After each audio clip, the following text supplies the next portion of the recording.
welcome back to the channel, guys. Today I'll be playing some more Remnant 2.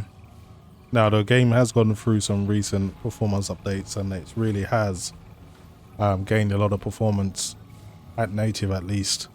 And I remember playing initially with my RX 7600 I couldn't hold 60 frames per second, but with the recent patches that may now be a possibility, so I'll be here to find out. So I'm just going to quickly go through the in-game settings. Playing at resolution of 1920 by 1080. Unlock frame rate, no VSync enabled.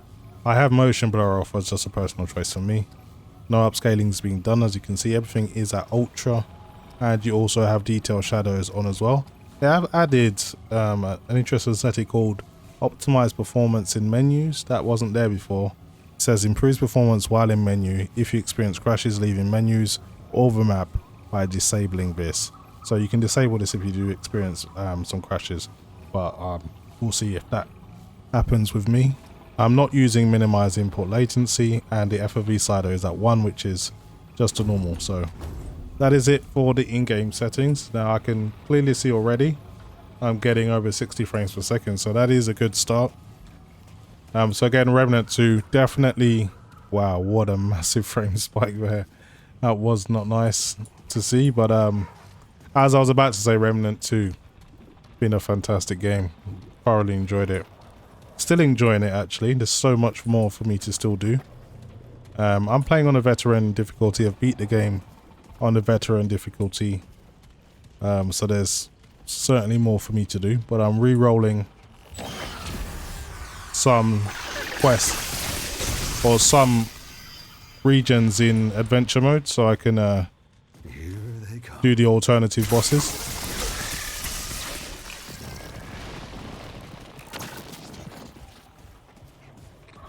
Okay, so in this place you can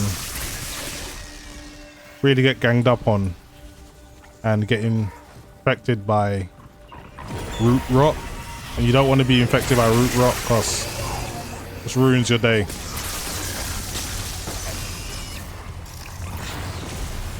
Okay, here they come.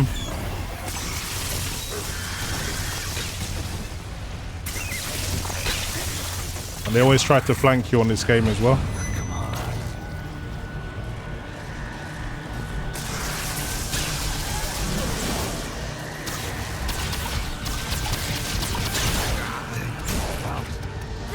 Okay, let's go.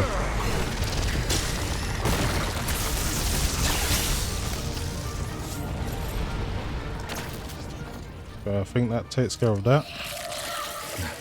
Damn. Is it over? You can get very comfortable and just end up losing your life on this game. It gets very hectic very fast. So you always got to be on point.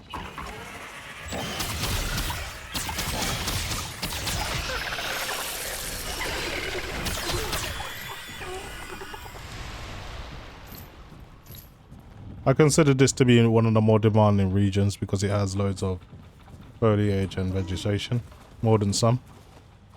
And so far, definitely getting more than 60 frames per second. Actually quite the boost on the RX 7600. I'll put a link in the description to my previous video where I expressed my disappointment with what I was seeing, but this is significantly better. So they've definitely took a step in the right direction. Still not enough for a lot of people, but at least you can get a nice playable experience over 60 frames per second from what I can see. VRAM usage is also well under control. I'm only using around 5 to 6 gigabytes, which is nice to see.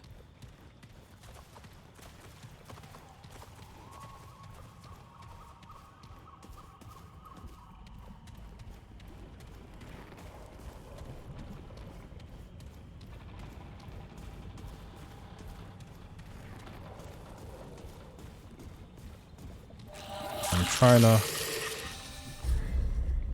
explore where I haven't. Everywhere on the map that's red is where you haven't explored. So looking at the map, this top right hand corner here is where I haven't explored, so I need to go back on myself. The 7900X 3D is doing pretty much all of its work on its Vcache cores. I've separated the cores on my on-screen display so you can kind of see what's going on. So I haven't disabled the course, for those who may be looking at this and thinking, why is the standard course not doing anything? What this chip can do is, if you leave the scheduler to do the work, and the scheduler changes its approach by the power option you choose. So I've chosen a balanced power profile in Windows, and what that will do is essentially leave the OS scheduler to do the job for you. If the game benefits more from using the Vcache cores, it will try to do that, and if the game benefits more from using the slightly faster non-Vcache cores, it will try to use those as the primary. Also, it helps if your game is detected through the Microsoft app. Sometimes when a game's really new, it takes a few weeks for that to happen. Oh man, I wasn't paying attention to my health there. But luckily my Prime perk revives me. Oh, here we are. That's where you've been hiding.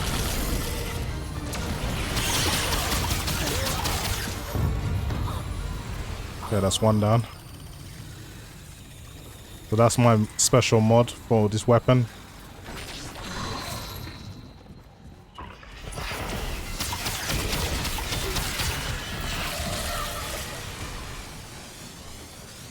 So you get this weapon after you beat the Night Weaver. Well, you get the material that will allow you to create this weapon. You don't actually just get a weapon drop.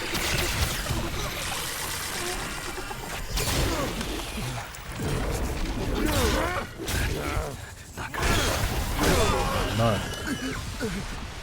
Oh man. Didn't make it.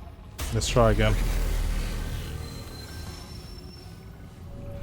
Always struggle in this realm for some reason. These types of enemies, they're silent, they move really quietly. Just make sure I'm heading in the right direction. Yeah, pretty much where that X is where I died. So I'm just gonna keep going straight forward.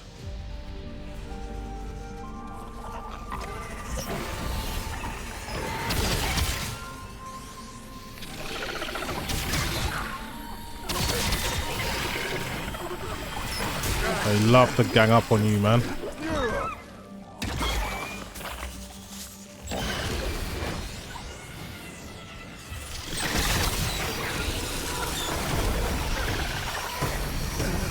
Not good. I need to heal up.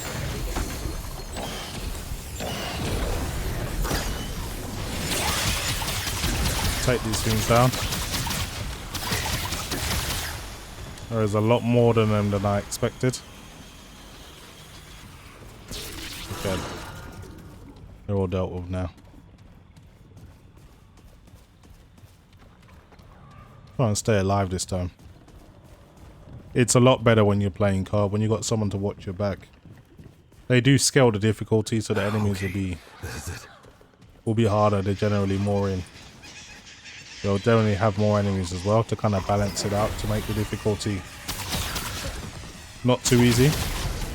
Sometimes when you're playing with someone, the boss is actually more difficult. They don't always scale the bosses correctly. Okay, what the hell was that? There's another one around here somewhere.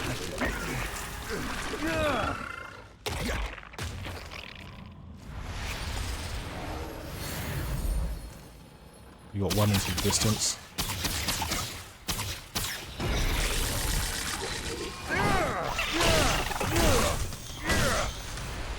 I hate this one because it will walk towards you no matter how far away it is.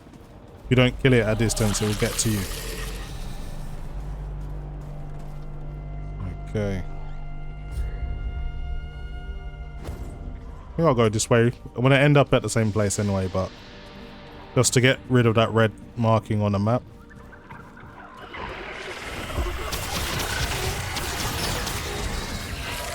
Okay. So it looks like I'm gonna have to fight a horde of these things.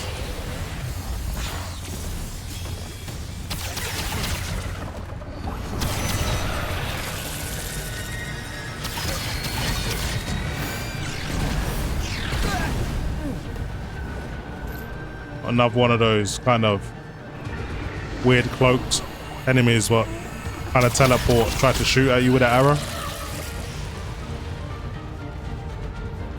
They keep repositioning themselves. There it is.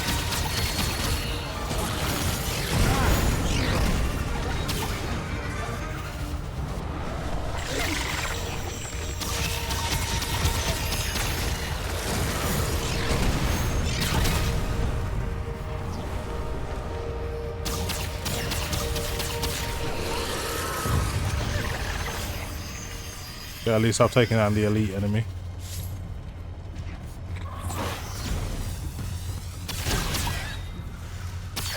Yeah, these enemies are very, very tricky. Just come silently floating in. For now. Man, I'm using way too much revive. Okay.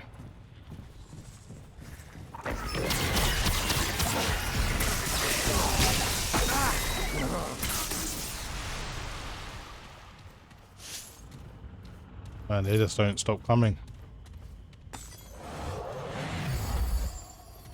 Alright, we've only got 2 more left. Not a great position to be in. Let's check my map. Okay. Can't get to this side from here. Potentially could go that way though. Let's see what's over here first, where it's the closest.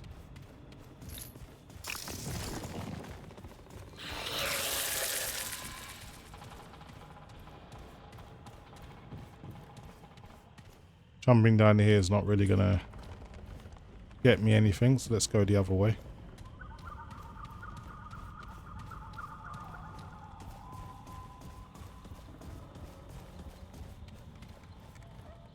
Find a way around here. Let's go back down. Go back down here. You know, that's not really going to take you anywhere useful. Better to go straight ahead. Go here. And go all the way around.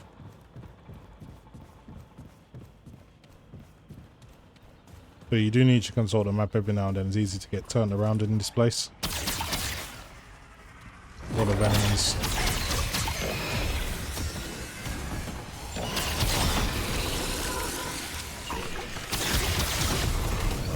I feel like I'm always reloading this gun.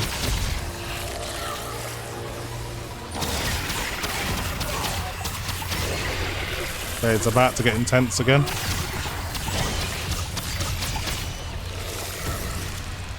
So far the performance has been good, other than a few frame spikes here and there, but hasn't been too bad. Can't carry anymore. That's it. Oh, for now.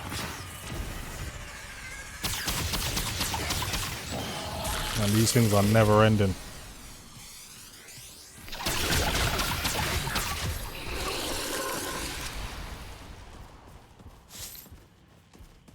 Yeah, you can climb up this way though. At least we're heading in the right direction.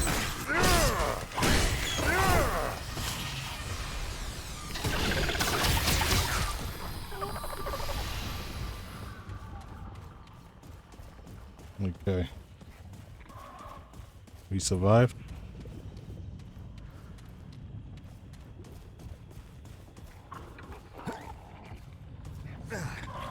Great.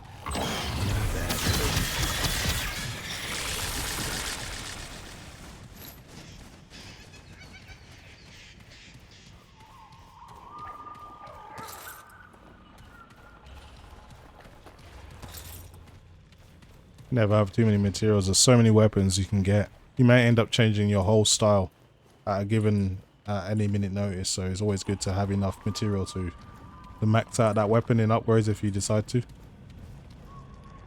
Okay, so I can jump down here, which is looking like what I'm gonna do. Just want to make sure there's no safer way down. There does appear to be, but there is a chest here that I need to check.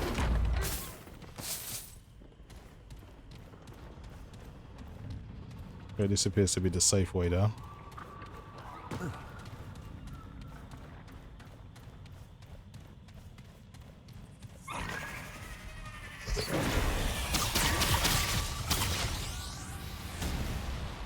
These things just don't quit.